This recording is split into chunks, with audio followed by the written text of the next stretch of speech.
첫째 시간에 번제에 대해서, 두 번째는 소제에 대해서 우리가 말씀을 나누었고요. 오늘 이 시간에 화목제에 대한 이야기를 하려고 합니다. 오늘의 의미는 평화의 제사다, 친교의 제사다라는 그런 의미를 가지고 있습니다. 하나님과 더불어서 평화할 수 있고, 하나님과 더불어서 친교할 수 있고, 하나님과 더불어서 화목할 수 있음에 감사한 것입니다.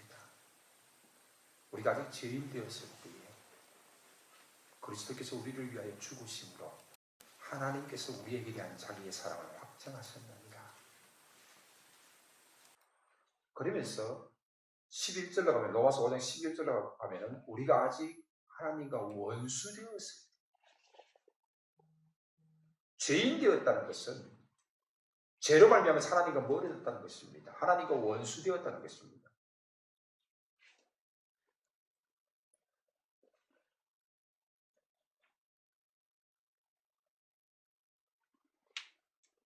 바로 이러한 때에 우리는 하나님과 더불어서 화목해 되어졌습니다.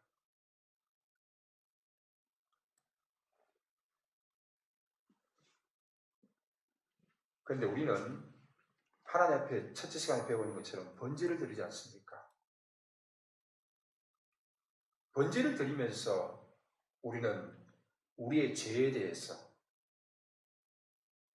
용서함을 받고 또 하나님께 헌신을 다짐하면서 그렇게 나아가지요. 그런데 번제를 드리면서 우리의 죄의 문제가 해결되어지면은 우리는 하나님께 나아갈 수 있고 하나님과 관계가 회복되어지면서 하나님과 더불어서 화목할 수 있는데, 그럼에도 불구하고 왜 하나님께서는 우리에게 이처럼 화목제라는 것을 우리에게 주셨느냐 하는 것입니다. 이것을 여러분들이 한번 생각해 보십시오. 오늘 설교의 포인트는 바로 여기에 있습니다.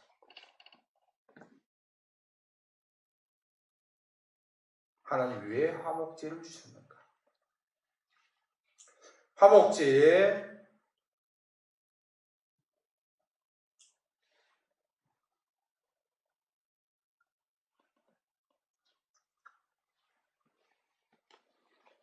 종류에는 세 가지가 있습니다. 첫 번째는 감사제가 있습니다. 특별한 복을 받았을 때, 특별한 은혜를 받았다고 생각될 때에 우리는 하나님께 감사하는 것입니다. 그리고 하나님 주신 은혜를 잊지 말아야 하는 것입니다. 두 번째는 서원제가 있습니다. 내가 하나님 앞에 서원할 때, 그리고 그 서원이 이루어질 때, 한나는 아들을 달라고 기도하지 않았습니까? 그러면서 그 아들을 하나님께서 허락하시고 그 아이가 젖을 떼기까지 키우다가 그 아이를 하나님의 전에 드릴 때, 그때 서원제를 드리는 겁니다.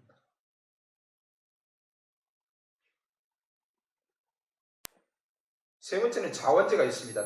낙헌제라고도 하는데 이것은 기쁨의 제사입니다. 하나님께 사랑과 기쁨을 표현하고 싶을 때 드려지는데, 유일하게 흠이 있는 제물도 허용되어진 것을 볼 수가 있습니다. 자, 화목제의 중요한 특징입니다. 첫 번째는 잔치 분위기와 같다는 겁니다. 번제는 하나님께 다 온전히 드려지는 것입니다. 가죽만 제사장이 가져가고 나머지는 다 불태우지.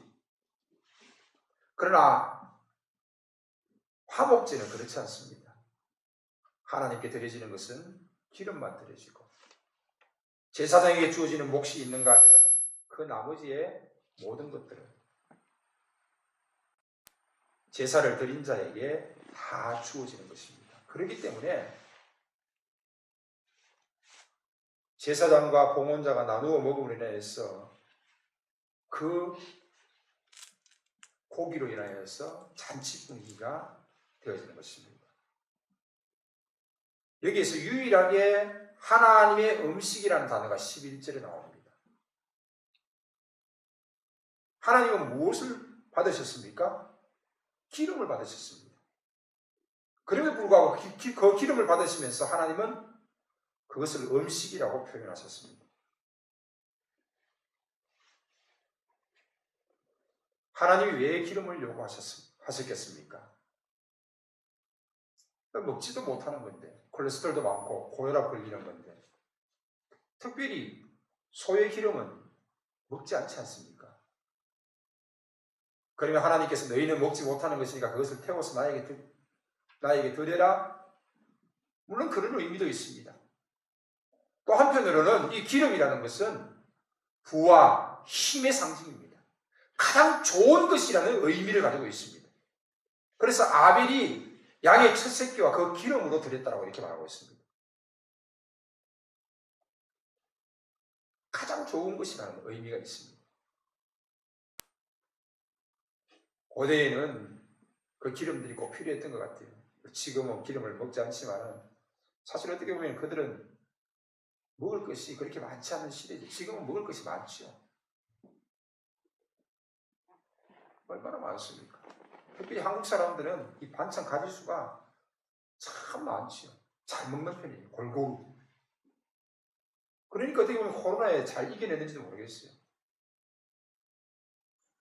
한국 사람들이 코로나 잘 이겨내니까 한국 사람은 마늘 먹어서 그렇다. 그래서 마늘 먹고 병원에 실려가고 난리 나지 않았습니까? 그러나 한국 사람들은 제가 봤을 때 잘 먹어요. 반찬을 여러 가지 골고루 잘 먹으니까 어떻게 보면 건강한 거예요. 지금은 보통 3끼 드시는 분들 거의 없잖아요. 2끼 드시잖아요.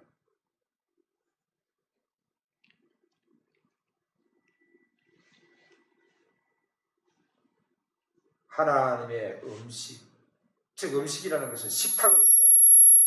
이거 끄세요. 이거 끄는데 그래요? 네, 소리가 삐삐 나거든요. 조금 더 줄이세요.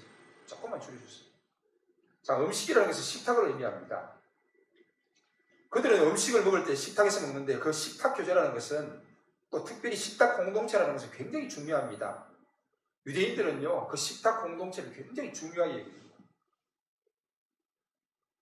가족 공동체, 하여간 그 식탁 공동체를 엄청 중요하게 여기는데 우리나라도 역시 마찬가지지 않았습니까? 예전에 아버지 음식 따로 차리고 가족들에게 식사하고 그런 식탁 문화가 따로 있습니다. 특별히 양반들은 쌍놈들하고 한 상에서 절대 밥 먹지 않습니다. 옛날에는 남자들은 여자들하고 밥도 안 먹었지만은 같이 안 먹었지만은 쌍놈들하고 같이 먹지 않습니다. 그런 식탁 문화가 있듯이 이 유대인들도 역시 마찬가지 식탁 문화가 있었습니다. 하나님께서 그 음식을 받으시면서 그 기름을 받으시면서 그것을 음식이다, 제 식탁이다 그렇게 표현하고 있습니다. 특별히 다윗은요 자기를 그렇게 괴롭혔던 사울이 죽었음에도 불구하고 그 사울 집안에 자식을 찾아내지 않습니까? 왜 찾아냅니까? 죽이려고요? 아니지요. 찾아냈는데 5살 때에 도망가다가 2다리가 부러져서 절뚝거리는 사울의 아들 요나단의 아들 무비보셋을 찾아냅니다. 그리고 그 아들을 왕궁에 데려다가 다윗이 그 식탁 자리에 앉힙니다. 함께 먹게 만드는 거죠.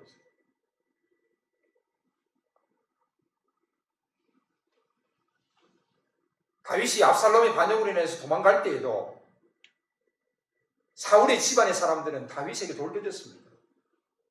욕했습니다.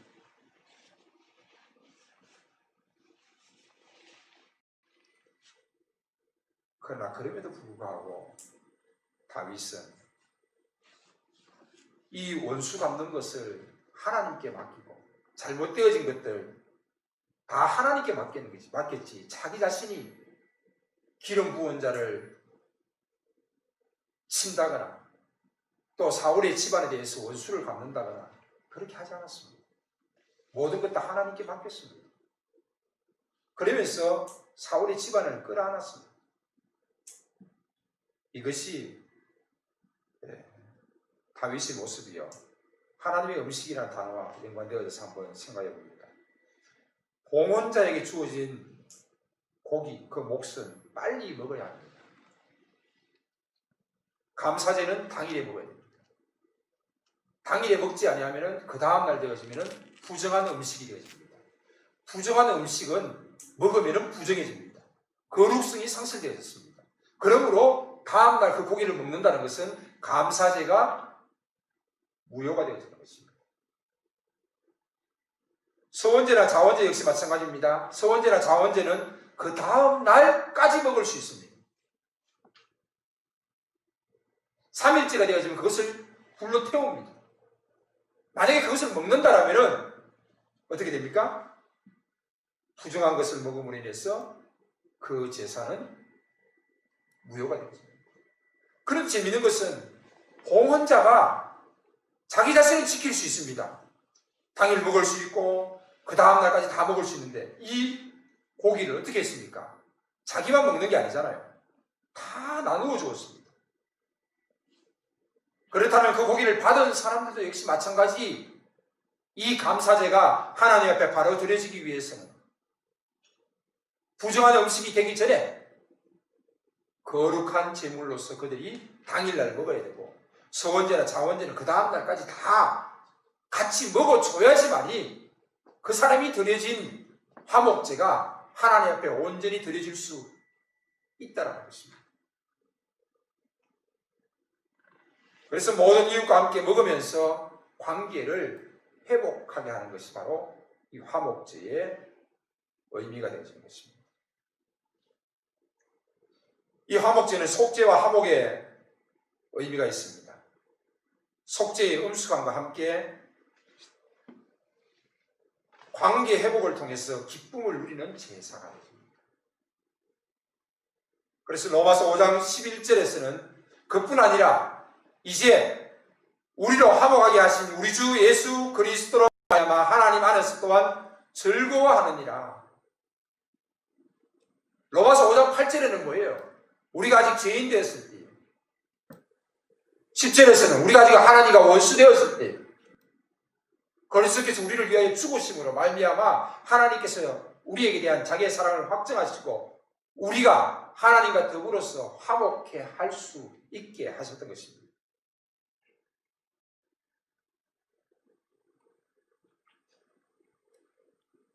이 화목제는 재물이 분배가 되어야 되는데 하나님의 것이 있고 제사장의 것이 있고 또한 재물을 드린 자의 것이 있습니다. 자, 하나님의 것은 무엇입니까? 기름입니다. 기름. 가장 좋은 것이다. 소중한 것이다. 이렇게 해석합니다. 제사장의 것은 무엇입니까? 가슴과 오른쪽 뒷다리입니다. 봉헌자의 몫은 무엇입니까? 나머지 고기 전부입니다. 이것을 받아서 그는 자신과 가족과 이웃과 심지어는 자기와 원수된 자와 더불어서 화목케 하기 위해서 그 고기를 주면서 나누는 것입니다. 그리고 이것은 분명히 화목 제물이라는 사실을 이야기합니다. 화목 제사의 규례에서는 기름과 피를 금지합니다. 일반 백성이 제물을 먹을 수 있는 유일한 제사가 되어집니다. 그리고 레위기 3장 17절에서는 기름과 피를 먹지 마라 이렇게 말씀합니다. 자, 번제와 화목제의 차이점을 봅니다. 특별히 화목제는 암컷도 가능합니다. 번제는 다 수컷입니다. 소도 수컷이고 양도 수컷이고 염소도 수컷이고 새는 구별하지 않습니다. 그러나 화목제는 암컷도 가능합니다. 누구나 쉽게 드릴 수 있도록. 화목제는 오직 기름만 불살라서 드립니다. 화목제는 제물로서는 새는 불가능합니다. 새를 가지고 나눠 먹을 수 없지 않습니까? 그렇기 때문에 화목제물로 새는 드리지 않습니다. 잔치용으로 부적합하기 때문입니다. 자, 이것은 우리가 화목제가 어떤 것이라는 것을 배울 수 있습니다. 그러나 이 설교 시간에 여러분에게 하나의 지식을 전달하는 차원에서 끝나는 게 아니지. 제가 설교 서두에 말씀드렸습니다. 하나님께서는 번제를 받으시고 죄를 용서하시면서 그 제사를 드리는 자와 하나님과의 관계가 회복되어지면 되는데 왜 화목제를 드리냐는 것입니다. 왜 화목제를 요구하시냐는 것입니다. 왜 그렇습니까? 자, 번제를 드리면서 하나님과 관계가 회복되어졌습니다. 또 다르게 말하면 예수 그리스도를 우리가 영접함으로 인해서 우리의 죄가 하나님과 원수되었던 것이 모든 문제가 다 해결되어졌습니다. 그러나 그럼에도 불구하고 우리는 끊임없이 하나님께로 나아가는 존재가 되야 됩니다. 하나님과 화목해 하기 위해서 나아가야 되는 것입니다. 감사제가 있고 특별한 일이 있을 때 감사한 일입니다. 감사하죠. 병의 치료를 받았다. 결혼을 했다. 또 집을 샀다. 특별한 감사가 있을 때에 그 감사를 잊지 않고 나아가는 것입니다. 이게 바로 감사제죠. 세 번째, 하나님, 내가 하나님이 원하시는 대로 삶을 살겠습니다 라고 하면서 하나님이 원하시는 대로 삶을 살아가면서 그것들이 이루어질 때에 하나님께서 우리에게 약속하신 바들이 이루어질 때에 바로 그 일을 인하여서 우리는 하나님 앞에 감사하는 것입니다. 낙헌제 하나님 앞에 기쁨으로 나가는 것입니다. 즉 하나님과의 관계가 형성이 되어진 사람들은 끊임없이 특별하신 하나님과 손길로 인하여서 하나님 앞에 감사함으로 나아가는 것이 바로 이 화목제입니다. 그리고 또한 우리가 번제로 말미암아서 하나님과 관계가 회복되었는데 그럼에도 불구하고 하나님께서는 왜 우리에게 화목제를 요구하시는 것입니까? 화목제에는 첫 번째는 하나님과의 관계가 늘 좋은 가운데서 화목하게 우리에게 이루어질 것을 말씀하고 있습니다. 그렇지요. 하나님과의 관계가 회복되어졌다. 내가 하나님을 아버지라 부를 수 있다. 나는 하나님의 자녀다. 좋은 관계에서 늘 신앙생활을 하면서 삶을 이루어가야 되지 않습니까? 번제 한 번 드린 것만으로 인해서 모든 것이 다 끝나는 것이 아닙니다. 화목제를 드림으로 인하여서 내가 하나님과 더불어서 끊임없이 하나님과 화목하고 있다는 것을 확인하면서 하나님 앞에 감사함으로 나아가는 것입니다. 화목제는 특별히 기름은 태워서 하나님께 드려지지만은 나머지는 제사장에게 드리고 또 자기 자신이 그 많은 것들을 가지고 이웃들과 더불어서 함께 나누어야 하는 것입니다. 사람과 나누어 먹을 수 있는 유일한 제사가 바로 이 화목제입니다. 바로 여기에 중요한 의미가 있습니다. 하나님께서는 하나님과 더불어서 화목할 뿐만 아니라 너희들이 이 고기를 가지고 사람과 더불어서 화목하라는 것입니다.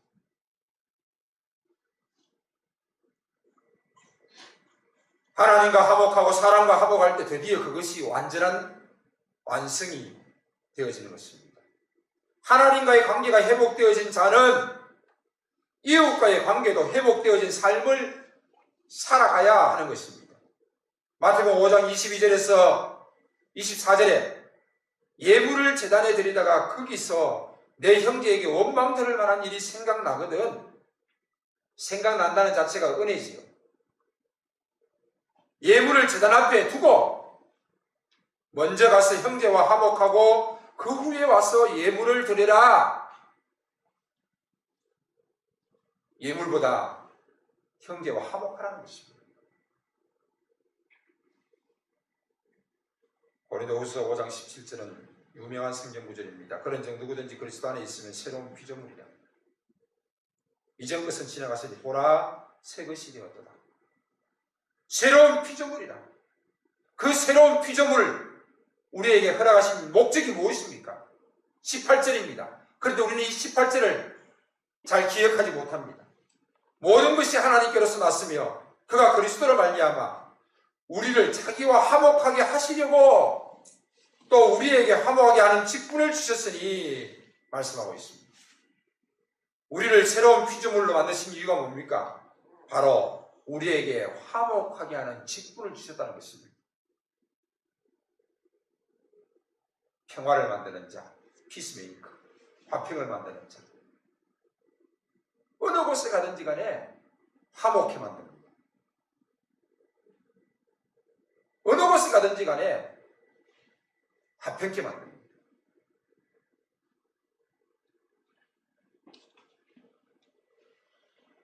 화목하게 하는 직분이다.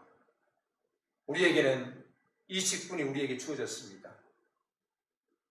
목사의 직분도, 장로의 직분도, 집사의 직분도, 권사의 직분도, 그보다 더 소중한 화목하게 하는 직분이 우리에게 주어졌다는 것입니다. 그렇다면 화목하게 하는 직분은 무엇입니까? 19절에 계속해서 설명하고 있습니다. 고린도후서 5장 19절에 곧 하나님께서 그리스도 안에 계시사 세상을 자기와 화목하게 하시며 그들의 죄를 그들에게 돌리지 아니하시고 화목하게 하는 말씀을 우리에게 부탁하셨느니라. 그들의 죄를 그들에게 돌리지 아니하시고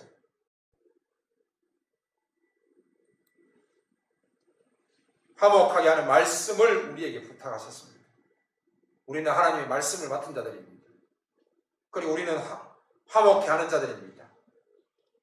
그들의 죄를 그들의 죄라고 말하지 아니하고 우리는 화목케 하는 자가 되어졌다는 것입니다. 그렇습니다. 우리는 하나님과 더불어서 화목케 되어져야 합니다. 또한 우리는 사람과 더불어서 화목케 되어져야 됩니다. 이 화목케 되어지는 것 역시 하나님의 은혜가 있어야 됩니다. 왜? 생각나거든. 예물을 드리다가 생각나거든. 그 생각나게 하시는 이가 바로 하나님이시기 때문입니다. 박수도 손뼉도 마주쳐야 나는 거 아닙니까? 그들의 죄를 그들에게 돌리지 아니하는데 어떻게 손뼉 치는 소리가 날 수 있겠습니까?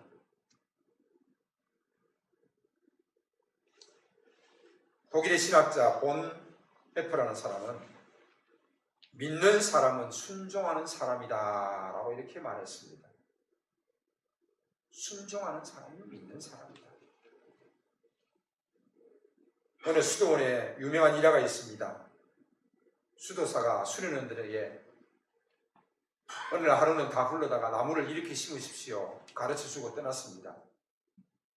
그 수도사가 심은 나무는 뿌리가 거꾸로 하늘로 올라가게 심는 것이었습니다. 이렇게 심으십시오 라면서 실제 본을 보여주고 떠나고 나무를 그들에게 주었습니다. 그런데 그들은 나무를 어떻게 심었겠습니까? 저 수도사가 정신이 잘못됐나? 뿌리를 땅에 심어야지. 그러면서 뿌리를 땅에 심은 사람이 있었습니다. 그러나 또 반은 정말 수도사가 시키는 대로 뿌리가 하늘로 올라오도록 심었던 것입니다. 순종은 어떤 것입니까? 바로 이것입니다. 이해가 되지 않더라도 하는 것입니다. 하나님께서 아브라함을 부르시면서 내 사랑하는 독자 이삭을 번제로 드리라는 것입니다. 번제가 뭡니까? 우리가 공부하지 않았습니까? 죽였어. 데리고 와서 죽였어. 피를 뽑고 각을 뜨고 가죽을 벗기고 불에 태우는 겁니다. 어떻게 그것이 이해가 되겠습니까? 그러나 아브라함은 사랑하는 아들 이삭을 번제물로 드렸던 것입니다. 하나님께서는 급하게 아브라함을 부르시면서 아브라함아 아브라함아 그러면서 여호와 이래 하나님이 준비하신 순양으로 그 번제물을 받으신 거 아닙니까? 아브라함이 어떻게 이것이 이해가 되겠습니까? 그러나 그럼에도 불구하고 하나님의 말씀 앞에서 그는 순종함으로 나아갔던 것입니다. 우리의 순종도 역시 마찬가지입니다. 하나님과 화목해라, 이웃과 더불어서 화목해라, 하나님을 사랑해라, 이웃을 사랑해라, 이것이 바른 신앙이다. 목사님, 저는 그거 못하겠어요. 하나님은 사랑하겠는데 이웃은 사랑하지 못하겠어요.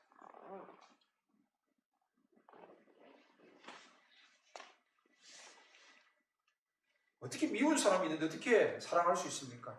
싫은 사람이 있는데 어떻게 사랑할 수 있습니까? 그 사람은 나를 좋아하지 않아요. 아우, 정말 죽이고 싶어요.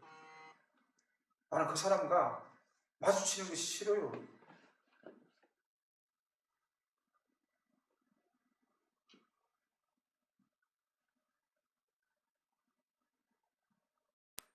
제가 한참 혈기왕성할 때 20대 후반 때 서울에 전도사로 사역할 때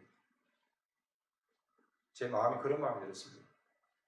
저 그때 영등포에서 사역할 때인데 일산에 사는 장로님, 그 장로님 집 앞까지 가가지고 차를 뻥크를 내버릴까 그런 생각을 한 적이 있습니다. 타이어를 쓰지 못하도록 옆으로 칼로 그냥 그려버려야 되겠다, 그어버려야 되겠다, 그런 생각을 한 적이 있습니다. 물론 제가 일산 가지도 않았고 차를 뻥크 내지도 않았습니다. 그런 마음이 들었습니다. 어떻게 뭐 제한테 특별히 자문한 게 아닌데 목사님을 너무 힘들게 하는 거예요.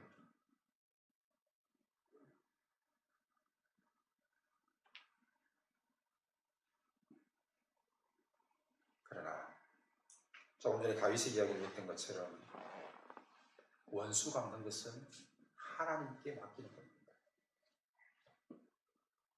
그들이 잘못한 건 역시 다 하나님께 맡기는 겁니다. 그들의 죄를 그들에게 돌리지 마옵시고 우리는 화평케 하는 자입니다. 화목케 하는 자입니다.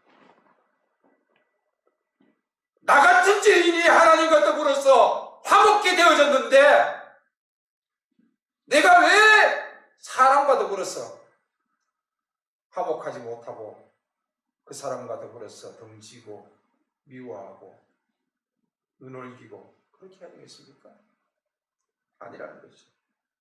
하나님과 더불어서 화목한 자는 하나님께서 지금 화목 제물을 요구하시면서 우리에게 말씀하십니다. 사람과 더불어서 화목해라. 그리고 너희가 이것을 순종해라. 나무 뿌리가 하늘을 향하여서 신기를 할지라도 너희가 그렇게 해야 되지 않겠느냐?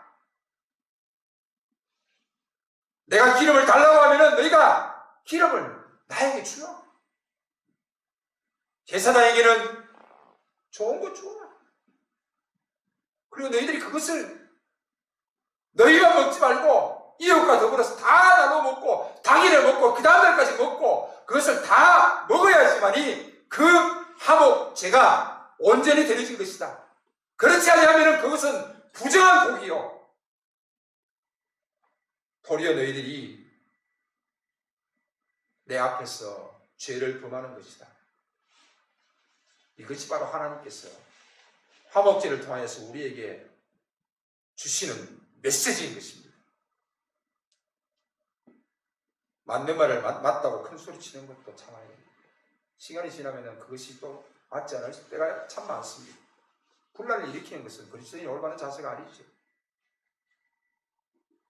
제가 수요일 날 10가지를 말씀드렸는데 그 10가지 다시 한번 소개하고 말씀을 마치도록 합니다. 첫 번째, 이웃이 잘 될 때에 마음이 기쁘게 하소서. 남을 위해서 물질을 사용할 때에 아까워하지 않게 하소서. 자녀들이 보통 사람으로 성장함에 감사하게 하소서. 식사 기도에 늘 감사의 마음이 들게 하소서. 다섯 번째, 남을 비판하기보다는 염려하고 축복하는 마음이 들게 하소서. 여섯 번째, 과거나 현재의 후회하기보다는 내일에 대한 꿈이 더 크게 하소서. 일곱 번째, 가장 바쁘고 중요한 일을 할 때에 하나님을 생각하게 하소서. 여덟 번째, 헌금을 할 때에 하늘나라의 재산이라고 생각하십시오. 9번째, 자연을 바라보면서 아름다움에 감탄하는 감성이 있게 하소서. 10번째, 죽음에 대한 자신감이 있게 하소서.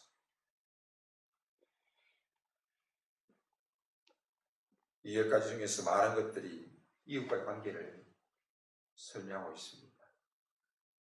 우리의 신앙의 모습이 이와 같다면 좋겠습니다.